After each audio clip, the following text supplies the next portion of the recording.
Continue learning 5 minutes of Tefillah a day. And we began yesterday discussing how we could tap into the koyach, the power of Adam Harishain before the Chet, while Adam Harishain was standing in a utopian world, a world of Gan Eden, a world in which we learned Adam Harishain was able to see Misayfa Ilam ad Sayfa Ilam, from one end of the world to the next. Adam Harishain, how can we tap into such a world? So we began discussing yesterday that in a world without Chet, in a place without sin, that's a place of Gan Eden. That's a place of Adam Harishain before the sin.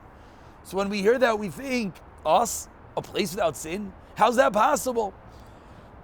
Explains the Shimshon Pincus, based on a pasuk of Tehillim that says, Lo yigurcha ra.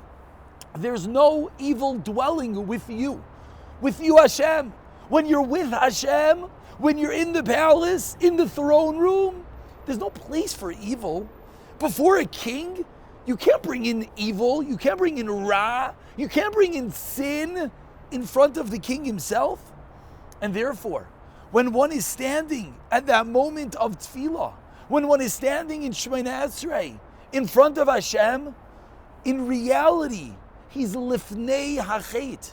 He's standing before the sin of Adam Harishain, and therefore, yachalu lif'al. He's able to accomplish in matbeya hatfilah with the words of tefillah, and we remind ourselves, words that were created by whom? The Anshe Knesset HaGedolah, the 120 of the greatest minds and sages, prophetic wisdom that imparted into each and every word what every single Jew will need until the end of time. You're able to tap into that. Seder achar seder. And he explains now that to tap into the tefillah that the Anshe Knesset HaGedolah wrote, we got to utilize their tefillah. What does that mean?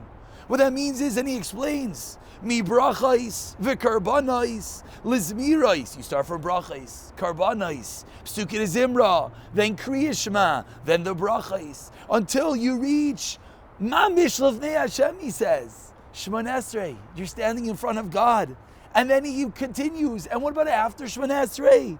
Seder achar seder, each part of tefillah, until you come to the point, as he calls, you are chaybek huzra'i sa'ilam. You're embracing the entirety of the world. That the avodah that you're doing, the words that you're saying, is building, is fixing, is surrounding the entire world, mamish, to fix each and every issue.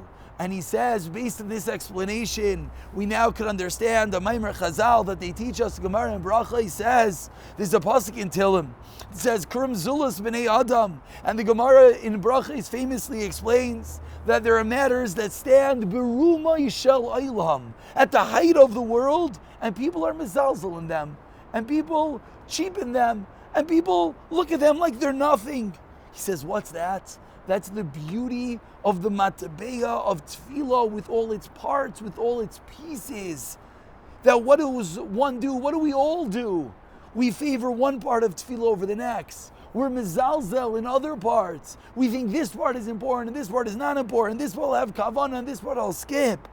And what happens? We're cheapening the beautiful coin, the beautiful creation of these Anshe Knesset HaGedolah that we have the ability to tap into Adam Harishain before the sin. We have the ability to surround the entire world. But unfortunately, we cheapen that when we skip around, when we say certain parts. And let's remind ourselves, all we're talking about is saying the words. Forget about kavanah, and forget about understanding. That's a different topic. It's about merely reciting these incredible, powerful, atom bomb of words that the Anshe Knesset HaGedolah created. And he concludes that we are maimin in the words of Rabbi Seinu, that they taught us about this incredible creation of tefillah. And Amir Tzashem Yishli Zman U'Panai. We have to work on it, to have time.